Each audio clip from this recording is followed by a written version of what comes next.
Hey everybody, it's your girl Nell and welcome to Simply Nell's Tiny Studios. Thank you so much for taking the time to hang out with me here in my very tiny studio. But listen, it may be tiny, but I get a lot of things done. I am feeling really great today, and I hope that you're having a great day as well. I am drinking some delicious coffee today. Can you see that? Yep. And guess what I just discovered? I discovered that Starbucks has their own line of coffee creams. Why did I have to go to the grocery store and discover that in the dairy section? So you know that I'm Starbucks down here in my kitchen. So I have my all of my K-Pods, my Keurig Starbucks coffee, packets. I have that going on, and I have my Starbucks creamery creamer. I have that too going on. What?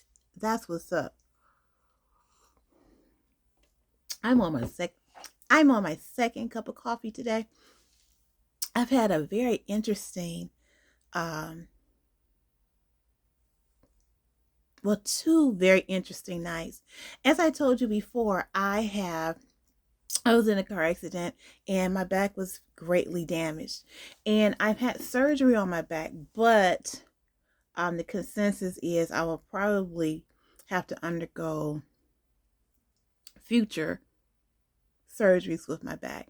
And these past couple of nights, I have noticed that my sciatica is bad, it's getting bad, and I have this pain. I know you're not a doctor, but I have this pain if I'm lying in a certain position in bed for too long. I have this pain. It feels like a rod.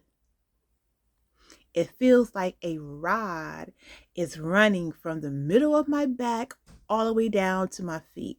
And the pain is excruciating. I'm trying to tell you. So I have these episodes, maybe 3 times in a night. And it does not feel good at well. And it just jolts you out of your sleep. You know what I'm saying? So along with that, hot flashes, okay? Because I am a mature young woman of a certain age, so I have hot flashes. So along with whatever pains that I may be undergoing or going through because of my back situation, then I have to deal with you know becoming a more mature woman. I have to deal with the hot flashes, and that is ridiculous. So I be up during the night, but of course during the day I need to be alert because I need to listen out for my husband, make sure he's okay, make sure that he's getting, going to the bathroom, he's not having any issues with being stabilized, moving around and things of that nature. I need to be awake enough to hear what he's doing. And it's like, I just cannot tell you. On top of that, I have other things going on in the home. I'm having new flooring put down in my kitchen, my dining room, and in my foyer and laundry room, and that's getting done tomorrow. So I'm busy doing a whole lot of other things, and sleep hasn't been a priority these past couple of nights, and it probably won't be a priority over the next few days. So, I'm on my second cup of coffee because I do feel kind of, I'm sleepy. I'm sleepy. So, that's what's happening. That's what's going on. Are you following me on my community page? If you're not following me, that's because you're not a subscriber. And March is National Poetry Month. March is National Crochet Month. March is National Women's History Month. And I'm leaving something out. March is National Craft Month. So all of those things are happening this month in March. Oh, and another big thing, our new year is going to be happening this month, the month of March. Spring equinox is happening. So I'm going to be preparing to kick off my spring equinox blanket. And I think I showed you the yarns that I'm going to be using for that blanket. That's going to be a year-long process. Now, you may be saying, what is she talking about? The spring equinox blanket? What is that? What are we talking about, Nell? Well, every year, crocheters around the world begin something called a calendar blanket or a temperature blanket. And that is a project that we work on all year long. So you have a temperature blanket, which you will be crocheting the temps of the temps in your area of the country. So some people do it by the day. That means a row of crochet, whatever the temperature is, and let me just break that down real quick. So the temperature blanket is a blanket where you will be chronicling through the art of crochet and beautiful crochet stitches and colors. You will be chronicling the weather for each week of the month, and that's 12 months, right? So that's what a temperature blanket consists of. And it goes from January to December, 12 months. And it's a really great activity. It's really, really cool. And I haven't done it yet, but I thought, being me, why don't I try something else? And that's when I came up with the spring equinox blanket, because that's a temperature blanket. Oh, wait. Let me get this right. What we were just talking about is called a temperature blanket, where the project is to chronicle through crochet the temperatures throughout the year in your neck of the woods. A calendar blanket is where each month, you will be, forever how many weeks that is in that month, you will be chronicling that month with a color or a design or whatever it is that you want for 12 months. That's a calendar blanket. Now, there are lots of projects. I think Jada and Stitches started a project of a calendar blanket project on her channel, where she really does it up. The projects are really, really beautiful for the calendar blankets over there. Calendar blanket is something that you're working on the entire year, and it could turn out to be a massive project, a beautiful king size blanket, depending on your stitch, depending on what you're doing, depending on the project. That's how it can end up. For me, I'm going to be doing something a little different. I'm going to be doing the spring equinox blanket. Now, the spring equinox blanket is basically a calendar blanket. The only difference is, for me, the new year begins in March on the spring equinox, or however you pronounce it. And I will be starting then, and I will be working from March to February, and that'll be 12 months for me. And will it be 12 months, or is it March to March? I'll be working from March. I believe the spring equinox is March the 15th, if I'm correct. I'm not sure. The 16th. I need to look that up. Let's look that up right now. So hopefully you're a subscriber, and then you will be able to follow me on the community page when I get started.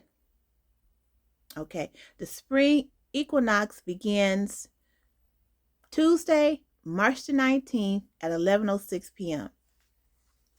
So that'll be happy New Year, and we're coming up on it very, very soon, and I'm really excited. So my spring equinox blanket will begin then on that Tuesday. I don't know why I thought it was happening on a Sunday.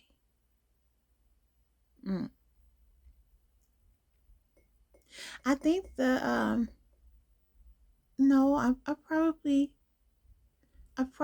got the 6 and the 9 mixed up. You know what I'm saying? So anyhow, I better check my planner and make sure I wrote that down correctly, because I probably wrote that down for the 16th. If I'm thinking the weekend of Saturday, Sunday, if I'm thinking that, I probably wrote it incorrectly in my planner.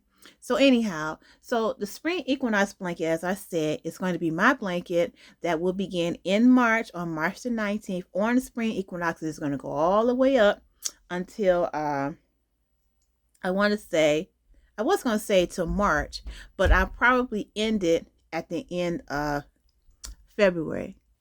I have coffee on my lips. Right in the at the end of February. So that'll be 12 months. And I'm really, really, really, really excited about that. Now, I think I did share with you the colors of my blanket. But if you are new here, let me go ahead and show it to you and reintroduce those who are already familiar with what the colors are going to be for my spring equinox blanket. I went to Hobby Lobby, and maybe we should have a conversation about Hobby Lobby because I know that a lot of people say things about, why do you shop at Hobby Lobby? Someone did a whole video on how horrible Hobby Lobby is and all of that stuff. And, I have been thinking lately, this is coffee and conversation. I have been thinking maybe,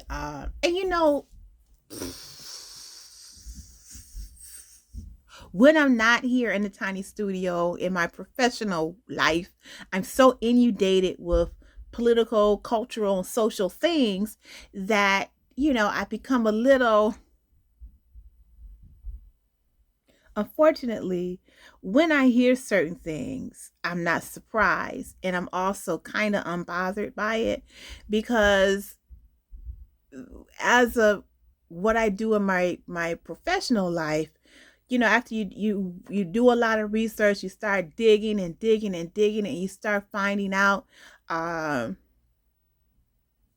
backstories, the histories, the reason why corporations do what they do. And then you find that thread where you begin to realize that, basically everything that I have probably going on in my house, unbeknownst to me, is tied to something sinister or something that was sinister. And that's kind of the Hobby Lobby thing. I've seen all of the different things about Hobby Lobby, the dissertations, news reports, the different, people who have done, amateur TED Talks about Hobby Lobby and why we shouldn't be buying yarn and stuff from them because of their Christian fundamentalist background. However, there are a lot of different products that we have in our home right now that is created and that, is created or manufactured or marketed to us by people who have, a value system that is different from our own. And in this world, in this country, capitalism is king. So it's really hard to differentiate, should I go here, should I buy this, should I buy that. And then with me being an African American woman, a lot of corporations that are around today, do not really, and how do I say this so I could be, I don't want to offend anybody, but there are a lot of corporations today that really,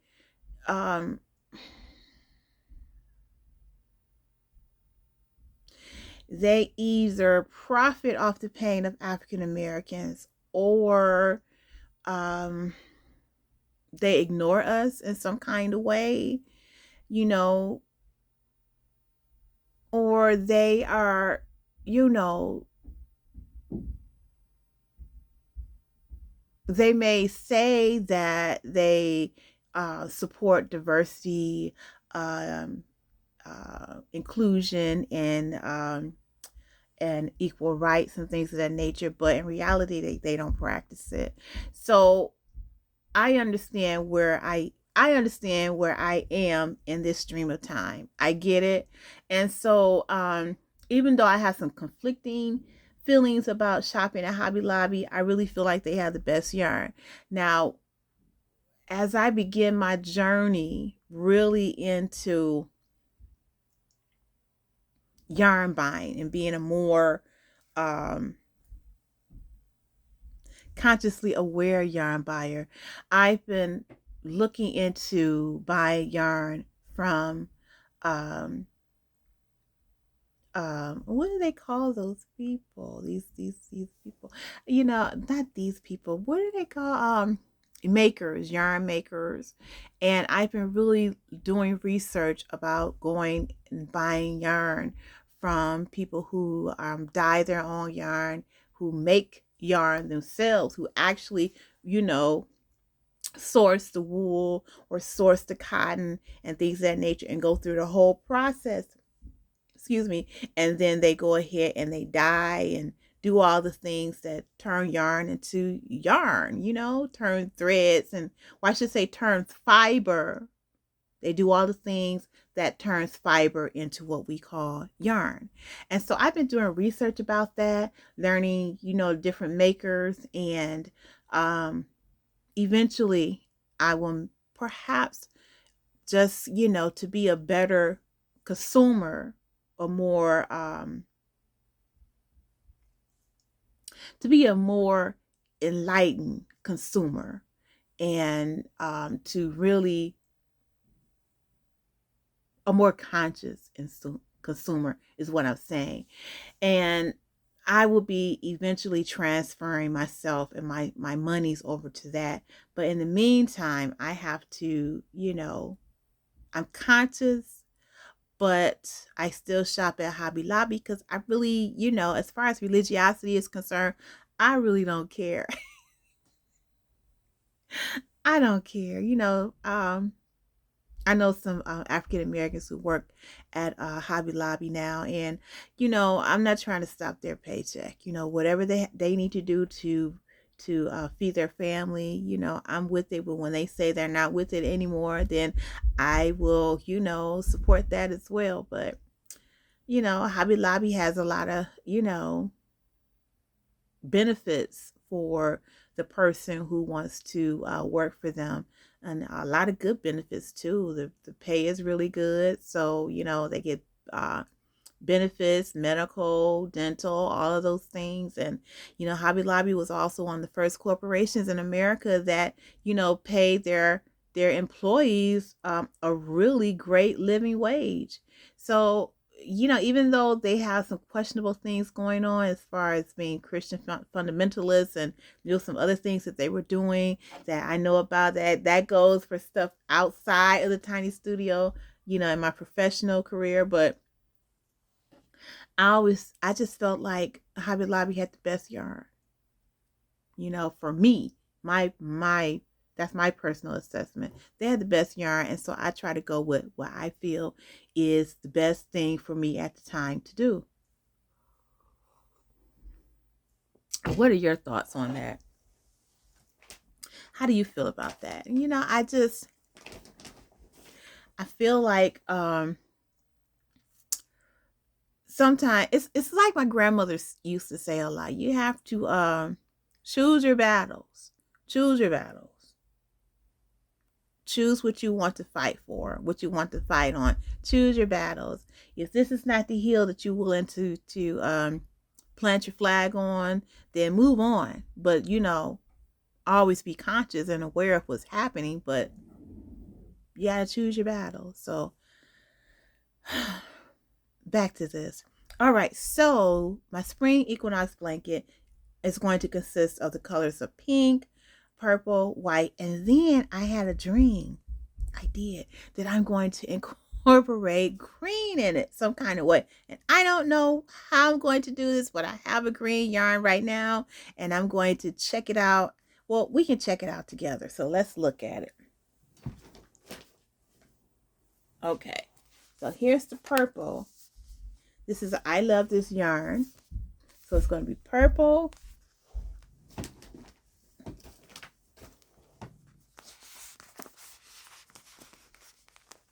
purple, pink,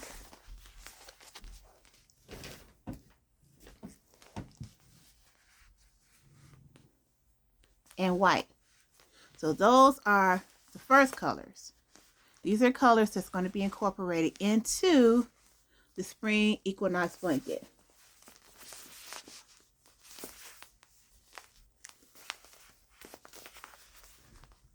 All right, so like I said, I had this dream and the dream said that I needed to include green in it. So I had some green yarn that I was full-line with, and this is it. Now I know the label says skin tones, but it's not. It says skin tones, but it's not skin tones. So we're going to ignore that.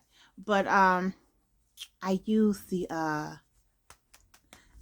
wrapping to put this back together because it was in my yarn stash. So I was thinking about incorporating this green into, I think this is a Hobby Lobby yarn as well. I think it is too, but I'm not sure. I think it is. Well, I'll check it out. So these are the colors.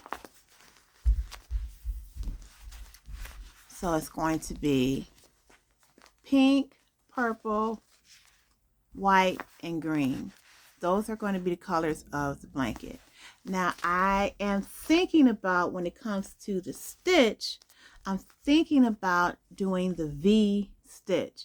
So I will be showing you how to do the V stitch in the Tiny Studio in coming weeks as I begin to get started on this blanket. And remember, March the 19th, which is on a Tuesday, and I upload videos on Tuesdays and Thursdays. Well, I upload videos. The main videos are on Tuesdays and Thursdays, where I'll be talking about crochet, dreadlocks, coach, things of that nature. Those videos upload on Tuesday and Thursday, and auxiliary videos load and shorts and reels and things like that upload throughout the week. But that is my plan, and that is the spring equinox blanket. And I guess the green is for spring, right? But in my mind, I saw a lighter green than this. I saw like a grassy green. So I'm going to look on Michael's, I'm going to look on Joann's, and I'm going to look on the Hobby Lobby website and see if there is the green that was in my dreams. I'm going to find out if that green is available on any of those sites, and I might just purchase that. But for now, and remember, this is not skein tones. I was just using the wrapper to keep this yarn together. But I need, you know what? Also, what I did, I didn't lose it. I just happened to put away my yarn winder, and I don't know where I exactly put it because the Tiny Studio is tiny, and I probably put it in what my Tiny Studio closet, and I'm going to have to go through it. So I'll do that this weekend in preparation for the blanket. So that is the spring equinox blanket. Remember, tune in on March the 19th and you will see me begin. And what I'm thinking about doing is showing you how, as I begin the blanket, it'll also be like a tutorial on how to how to get started crocheting. It'll be a beginner type of thing where I'll teach you how to begin to crochet. And it's like I love to crochet, and I would consider myself to be an experienced crocheter, but I'm kind of rusty now because I haven't really been doing it for, I haven't really, I had to put the hook down. And the funny thing is, when I began to work on my baked sweet potato granny square blanket, I, if you, there's a saying that goes, if you don't use it, you will lose it. And so I forgot how to, I forgot how certain stitches, I forgot them. I forgot the technique. So I had to relearn things again. I had to, reawaken my crochet um knowledge to get back into the swing of things again. So it's been really interesting because I was trying to I had made this dishcloth for my bathroom, and it was the moss stitch, and I really love that stitch, but I forgot it. I forgot it. A stitch that I use regularly for dish towels, hand towels, things of that nature. That's my go-to stitch because it's textured. So don't you know, I had to look up the technique. I had to look up the stitch and look and see how to make that stitch again. I was just outdone. And believe it or not, it was something else. While I was working on the crochet tam, I was like, how do you do a decrease stitch? I forgot. I forgot. And how many tams have I made in the past 2 years? Quite a few. But I just, a basic technique, a basic skill. If you don't use it, you'll lose it. And that is for real. That's a very true statement. So if you've been following the community tab, I have been posting different things for National Craft Month, National Crochet Month, things of that nature. And when I first started crocheting, it was just a craft. It was just something to do to get my mind off of my health, my medical issues. And it worked. But while I was crocheting and doing my thing, people were saying, hey, I like that. Can you make me one? And okay. Oh no, can you make me one and I will pay you? And I was like, oh, okay, sure. And that's how I began. I slipped into crocheting becoming a business. That's what happened. And so I just started crocheting. I crochet scarves, and being that I have a really artistic artistic mind, then I started designing scarves. I started adding beads to it. I started adding crystals to it. And then, that's when my mind was like, hey, people are liking this. You are selling these things. Why don't this become your business? Ding. And being an entrepreneur, my husband and I, we have always had entrepreneurial endeavors. We've always gone into being our own people, and I mean, I've done Mary Kay several times. What's something else I've done? I've done Mary Kay. My husband has had his own CAD business. He did that for a number of years. What else have we done? Of course, in my professional life, I'm a freelance writer, editor. I do all the things that comes with writing, coaching, all of those things. So that's another entrepreneurial thing that I've done. Lockologist. That was my business for a while. We have, my goodness. We got into something called La Rome, where we were selling colognes and perfumes. My husband and I did that. What else did we do? We used to sell this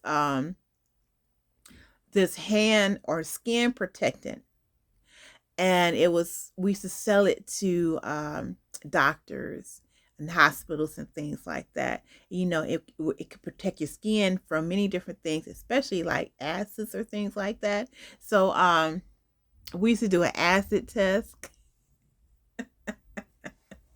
I'm gonna tell you something about Black people. Excuse me, Black people have this stigma that we're lazy and we don't want to do anything for ourselves, and that's some bull. Okay, that's some bull, because the most incredible minds, incredible workers today in this world, I'm going to tell you, it's the Black man and the Black woman, hands down.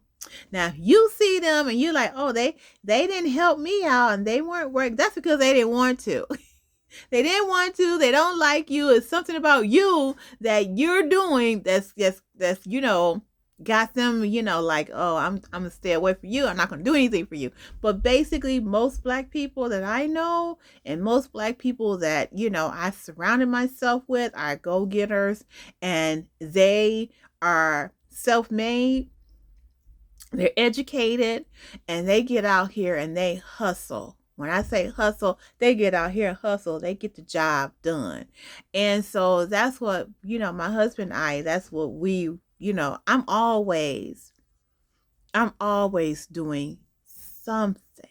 You may not know about it. You may not hear about it. You may not see it. But trust me, this mind is always on the move. And you have to be like that in this world today. And in this economy and in this unstable political climate that we find ourselves in, a precarious one on top of that, you have to have multiple things going on for you, and you have to have a mentality where if something goes wrong, you have options. And I think when we look back at history, and remember, this is like coffee and conversation. So you look back at history, and you see the Great Depression is a good example. You see how people were jumping out the windows, killing themselves because they were losing money, millions and millions of dollars. And, they were thinking to themselves, well, look, the lifestyle they have right now, putting people down and treating people like crap. This lifestyle they have right now with lots of money and have furs and diamonds and all a mansion and Rolls Royce and things like that, I'm going to lose everything and I'm going to be broke and poor. I don't want to live like that, so let me just jump out a window and end it all. And Black people during the Great Depression, we just lived. We just continued to do what we're doing. We just continued because we know what hardship is. And we know how to make lemonade out of lemons. We know how to get by. We know how to make it during really hard times. And that's the mentality that has been that is in our DNA. It comes from Africa, We know how to deal with it. And not only Black people in Western society, not only do we have that African DNA, but we have the DNAs of other cultures as well. Basically, indigenous cultures. And the same with indigenous cultures, we mirror African cultures. It's the same thing. We know how to survive. We can survive on little to nothing. We will make it because we will find a way. And that is just how and just who we are. And I noticed that through my cultures. I am not just African, but I am also Chinese. I'm also Native American. And, one of my great grandfathers married a white woman. So all of those things is what you see in my face, So we know how to survive, at least those three. Chinese, Native American, African. We can make do on nothing. make do on nothing, turn nothing into something. That's how we do. So I have always moved with the intentional purpose of, I'm self-made, I get mine. I'm going to continue to move in those circles. And so when I started crocheting again, and it turned into a business on me. It was a business before I even registered it. It became a business. And so the reason why I chose Blue Lotus Heel Designs, and I didn't say, crocheting with Nell or anything like that, is because my oldest daughter had went to, I think she was at Michael's or Hobby Lobby or something, and she saw this bracelet set. And she asked me, she said, Mom, can you put this together? I saw it at the store. It was on sale. It's a bracelet set. You had to jewelry making set. It was a bracelet. And she said, can you put this together for me? And I was like, fine. So, I watched some videos and I looked at the set, and then I said, oh, I did it. I can do it. I put it together, and she was like, thank you. And then she brought home something else. Can you turn this into a bracelet? Can you make some more bracelets for me? I said, sure. And so I started doing it. And then I went and I purchased some beads and some, I think it was some, what was that? Some wire. No, it's, I can't believe I forgot what that was. I can see it in my mind, but I can't think of the word. The stretchy cord thing that you make stretchy bracelets from. And so I saw it at the store. I bought some beads, and then I just started making bracelets. I did, and I really enjoyed it. It was so relaxing. And then I had ideas. And with those ideas, I started, putting it down on paper, and I started designing. And that is how I really started getting into making jewelry. I started really loving it. And then I said, I have to educate myself. And so I started watching this show called Jewelry School on YouTube. I started watching Jewelry School, and they have jewelry design experts there in each episode to show you how to do certain things. Then I started buying all the tools. And let me tell you, I got all kinds of tools. And then I really started getting into it. And listen, very, very soon I'm going to get my soldering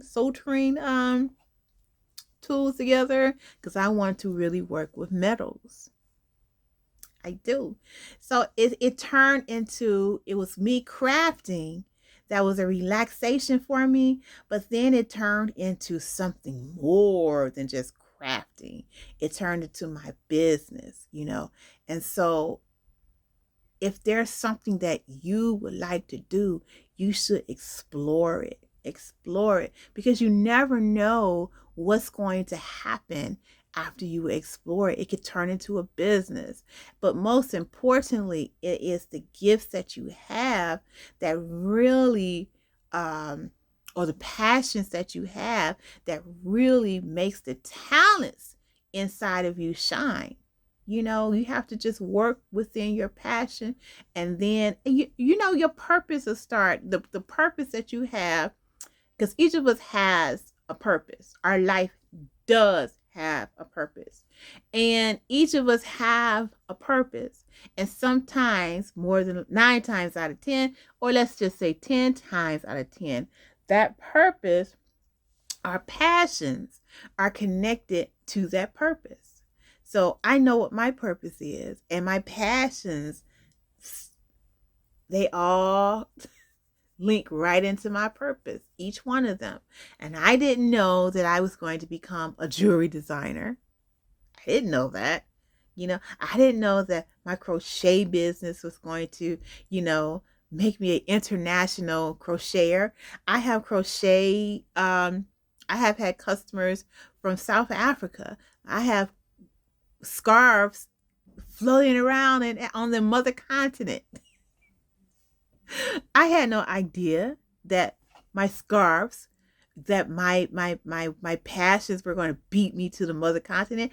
I haven't even stepped foot over there yet. I haven't even visited yet, but the essence of me is over there on the mother continent. That's huge to me. Just saying it's huge. It's like I'm not there physically, but my essence is there on the mother continent because my work is there. You know what I'm saying? So that's why you have to, if it's your passion, you have to live it. When somebody puts you down and say, oh, that's just a hobby, you're just a hobby. The world turns, the world spins because of crafters and makers. Don't be mistaken. The world turns because of crafters and makers. And that's why we celebrate all the makers, all the crafters this month of March. And actually, excuse me, you should be celebrating them all the time because your most beautiful, beautiful possession happened because of a maker, because of someone who honed their craft, because of somebody's passion. And I'm not talking about things that are mass produced. I'm talking about just, I'm talking about just regular, regular things. Like there may be a dresser that you love, that's well made, that wasn't necessarily made in mass production, but that actually a carpenter had to come through and put the pieces together, had to shape the wood, really had to paint and stain the wood, all of those things. That's what crafters do. And that's what makes National Craft Month so important. You know what I'm saying? So very, very important. I was going to excuse me, show you some of my jewelry, but I will be posting that on the community tab. As a matter of fact, I keep saying that. If you're not subscribed to Simply Nell's Tiny Studio, then you need to go over and subscribe right now so that you can be privy to all of the community tabs where I post different things. As a matter of fact, why don't we just pause it right here and you go ahead and run over to like, subscribe, and hit the notifications button so that you can see all of the community posts that I place on Simply Nell's Tiny Studio on this channel. Okay? All right, I'm going to pause it right here. You go and do that starting right now. I'll wait.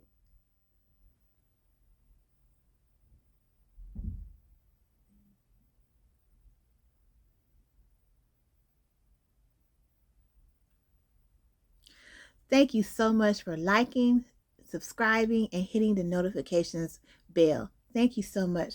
All right, so I've had you on the line for a long time now. I'm going to have to let you go. And what did we talk about today? You know what? We didn't even talk about what I really wanted to talk about. I was going to talk about Puffy and, these accusations about him doing all kind of craziness. But I guess we'll have to get into that in another video. But if you have not already thought about becoming a sustainable member of Simply Nell's Tiny Studio, I want you to do so. Really think about that because it's very important that we keep the channel going, and that's how we do so, by becoming a sustainable member. Watch this week for a video that I'll be placing about inviting subscribers to become members of the channel. Okay, so I'm still working on my coffee. And before we get out of here, I want to let you see my tam. And I'm currently still working on it. It is now another color. So here it is. And I know a lot of you have been asking about my tams, and I'm working on one now. So my plan is to I want to make a few tams first, And that's what this month is all about. I'm going to be making the tams. And while I'm making the tams and getting the tams together in different colors, then I will let you know on my new website which tams are up for sale. So that's all going to happen this month as well, because I'm working on a tam now, and I have some yarn that I'll also be making some more tams. And then I'll put up a poll asking what kind of colors would you be interested in, and then I'll check my inventory to see what I have, and I would be working up some tams in those colors, whatever I have in my stash. And I'll let you know what's going on. Thank you so much for asking about the tams, and I'm just really getting started with the business again. So thank you. You have been very encouraging and inspiring to me. I also want to thank everyone who's been sending buy me cups of coffee, like Tammy Parker. Thank you so much for that cup of coffee. I really appreciate it. You can buy me a cup of coffee as well. You know, just go over, look look under the description box here under, at the end of this video, and you will find the information that you'll need to buy Nell a cup of coffee. And when you do so, I will most definitely shout you out here in the tiny studio. So I'm going to let you go. I'm going to get out of here. And thank you so much for hanging out with me here in the tiny studio, okay? And I will see you next time. I will see you next time here in the tiny studio. I keep feeling like there's something that I did not address, but I'll catch it in another video, okay? Love you. Thank you for supporting Sibling Nell's Tiny Studio, and I'll check you out later. Bye-bye.